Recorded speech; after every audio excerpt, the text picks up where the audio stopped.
Hello అండి, అందరికీ నమస్తే. మంచి రుచికరమైన మైసూర్ రసం చూపిస్తున్నానండి. చాలా టేస్టీగా ఉంటుంది.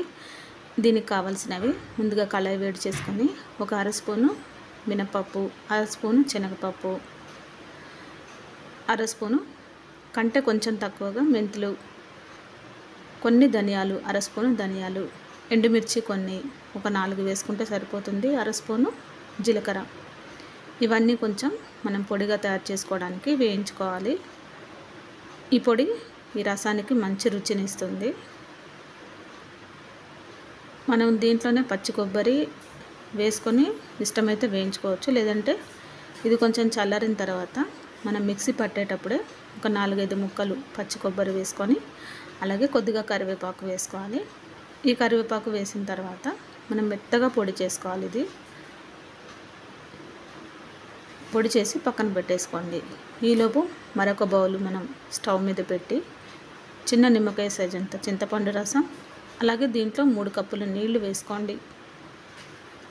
అంటే మీకు రసం ఎంత కావాలో దాన్ని బట్టి పులుపు వాటర్ తీసుకొని వేసుకోండి. ఇప్పుడు 2-3 స్పూన్ల కందిపప్పు మనం మెత్తగా ఉడికించుకొని మెత్తగా రుబ్బిన తర్వాత ఈ రసంలో మనం ఈ కందిపప్పును వేసుకోవాలి. మరీ ఎక్కువ అవసరం లేదండి, కొంచెం అయితే సరిపోతుంది. ఇప్పుడు దీంట్లోనే పచ్చిమిర్చి ఒక 4-5, కరివేపాకు కొంచెం, కొద్దిగా పసుపు కూడా వేసుకోండి. ఇలా వేసి ఒక 5 నిమిషాల పాటు మనం మరిగించుకోవాలి.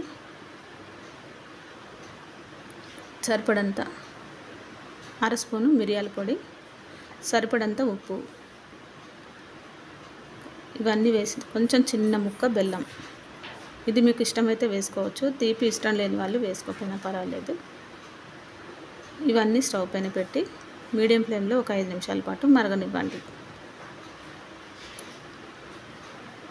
ఇప్పుడు ఇది మరిగే టైంలోనే మనం మెత్తగా మిక్సీ పట్టుకున్న పొడి వేసేసుకోండి.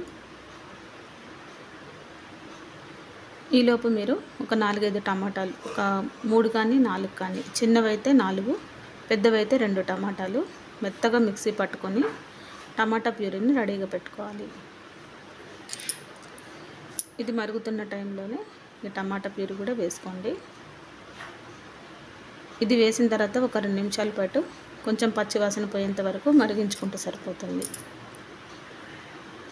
ఈ రసం మరీ పల్చగా లేకుండా చిక్కగా లేకుండా చూసుకోవాలి. చూసారు కదా, మనకి ఇది ఇప్పుడు పచ్చివాసన అంతా పోయి రసం రెడీ అయిపోయింది. ఇప్పుడు ఇది పక్కన పెట్టేసి సింపుల్ తాలింపు ఒక 4 వెల్లుల్లిపాయలు, కొంచెం జీలకర్ర, ఆవాలు, కరివేపాకు ఇవి వేసుకొని మనకి పోపులో మనం ఈ రసంలో వేసుకోవడమే. చాలా రుచిగా ఉంటుందండి. పిల్లలకైతే చాలా మంచిది, తప్పకుండా ట్రై చేయండి.